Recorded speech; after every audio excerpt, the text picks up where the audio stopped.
This is the clip of the month here on Epic Cheese. Magnus Carlsen's been going in hard on his pony manoeuvring, especially inspired by the Olympics, but no one expected this. He's taken it to such extremes that this is how he opened a recent chess game. He starts by sticking his pony on the edge of the board, and after his opponent, Luca Silva, FIDE master, takes the centre, Magnus just continues with knight a3. An awful move that plummets the evaluation bar. Black's already about a pawn ahead, according to the Silicon Overlord. Now, this is Title Tuesday. Online chess, recently played in August. Magnus does something incredible in this game and the tournament. How does he get away with this absolute troll of an opening? Well, he's world number one. Prepare for some Magnus magic. The centre's now under siege, so Magnus fights back against it. 7 of his first 10 moves are pony maneuvers, and the other 3 are pawn moves. Who needs bishops, right? And now Black can do many things here. You can take the knight, the pawn, you can develop a knight. Instead, we see e4 on the board. Magnus now explodes the centre with this pawn break, and we calmly get this defensive maneuver, setting up a connect 4. Silva gives himself a pat on the back. Magnus now picks up his pony, of course, and begins an absolute tour de horse. G5 kicks it, but the horseplay just continues from Magnus Carlsen. Look at those two. On the edge of the board, there's a common saying in chess, a knight on the edge is an absolute loser with no prospects, rolls off the tongue, and after bishop g4, hitting it once more, Magnus retreats with a whinny and a neigh. He's already moved that one like 4 times.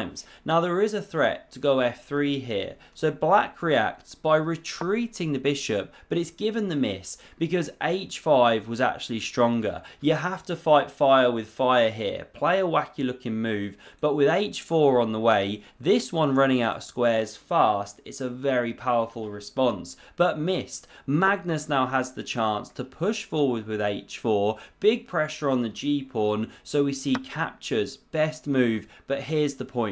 Magnus now has a square, he hops back forward into enemy territory. That wouldn't have been possible with that pawn there and the bishop here, but as it is, he achieves it. Black bounces back like a big old pogo stick. The knight under fire, it hits the promised land of f4, and it's found itself an outpost. It can no longer be challenged by any pawn. How does Magnus just outfox his opponents at every turn? We get knight f6 played, and now you want e3, but you don't want to Botez gambit your queen, so it slides out to b3, hits b7, and it's actually phenomenal, but that pawn should be gambited here with a5 according to Stock Barnacle. If queen captures, knight a6, because if you do something like this to defend the pawn, white can chop the queens off and you've got problems with this b5 square. However, Black recaptures. Okay, you can win a pawn first, but knight b5 also on the way, and white's just doing great here. Lovely structure. So these are some of the challenges. This is why bishop c8, pogo sticking all the way home here. Covers the pawn, yes, but look at the entire queen side, undeveloped. Magnus now goes e3. He's flipped the script. He's half a pawn better and a minute up on the clock. Just unreal how he does this stuff. So the knight now sidelines itself. Anything you can do, Magnus Carlsen, I can do better. Bishop d2 played, knight c7, supporting some light squares, and now you can just go bishop e2 or win a pawn. Magnus decides to swap his bad bishop. Stockhill, not a big fan. You can go knight e6 immediately here, but we see takes. Queen recaptures. Again, knight e6 is best, but this is not just a miss. With a single question mark, this should be a double blunder. You never swap the ladies against Magnus Carlsen. Endgame go. A few of the spectators start bleating as they leave the board because we're in for a clinic. You know what's on the way when Magnus enters an endgame with a slightly superior pawn structure, or even without one for that matter. Now look at those pieces on the dark squares. Black's got no dark squared bishop, no coincidence. We see bishop e6 played, that one a big pawn, but bad bishops hold good pawns. Also sets up a lovely seesaw. Now we see bishop e2 and rook ag8 activates on the open file, but the wonderful knight on f4 covers g2. It's suddenly the star of the show. Now we see rook c1 activating, but is there anything more alive than a rook on g5? Sets up that iron cross, fully activated in all four directions. Now Magnus goes g3 and it allows him to pop a pony on e6 if he so chooses. It's on the way. a6 is played, keeping an eye on b5, given the miss, but this is blitz chess. The time's getting down for Luca, and now Magnus takes on d5. He allows this knight to activate, which was sidelined, and this is really instructive. You know which piece to take, this one or this one. Magnus takes the bishop. Why? Kind of looked a bit dead, like a big pawn, but after king recaptures, knight c4, we start to see the point.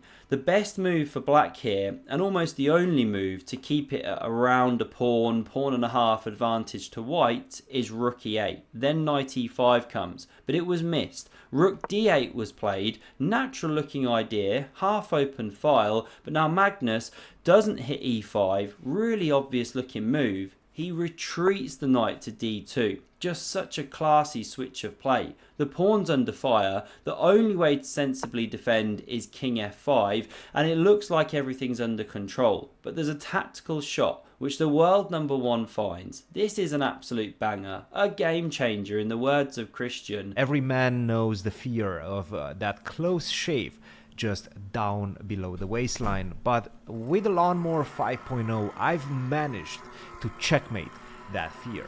I've had the privilege to try the new Lawnmower 5.0 Ultra, and trust me, it's an absolute banger. It's a game changer. What does Magnus play here? He crashes through on e4. Very well done if you saw this tactical idea. Because yes, the knight can capture. Yes, you can go bishop e4 and intensify the pressure. But black's got defensive ideas. This is not an easy combination to play. Now if rook e8 is played, wasn't done in the game, to defend, well the problem is there's king e2 to f3 to intensify the pressure, a more unusual idea. There is also f3, although then this pawn is loose, so it's not technically the top way. And in some lines, rook c5 joins the attack as well, intensifying the problems here. But that one wasn't put on the board. This one was instead. The second knight supporting its brother, very natural, but what does Magnus do? How does he put the icing on the cake? He simply takes. It's just so beautiful and elegant. Then he lands the check, and because this pawn's here, covering the king square, it has to give ground. Magnus picks this one up, and have you ever seen a player look at a combination they just played in the way that Fabi looked at this one? This is how many of the top guys admire their most amazing combinations. This was Fabi's against Alireza. Magnus no doubt admiring his own like this, and he now goes after rook b5, b3, just calmly defending his weak points. This rook activates, king e2, rook h1 on the way, so black anticipates. Now we see check, the king sidesteps, another check, the time being burnt off the clock, Magnus nearly 2 minutes ahead, it's brutal, and now this is a nice twist of fate. He goes e4. Black had the centre by move 2 with 2 pawns. Magnus had those silly knights, but not anymore. These knights are gone. The centre's under siege. Magnus now pushes a4 and it gets better. Because after king e7, king e3, this rook sliding to the right, black thrashing in the death knells. Now Magnus, before anything else can be done, pushes p over here. And an iron curtain has descended on Luca's side of the board. We get rook g6, thrashing once more. Black is moribund. Rook c5 on the board, hitting that loose rook, and you really have to keep it on the h-file to look for some counterplay. But not done.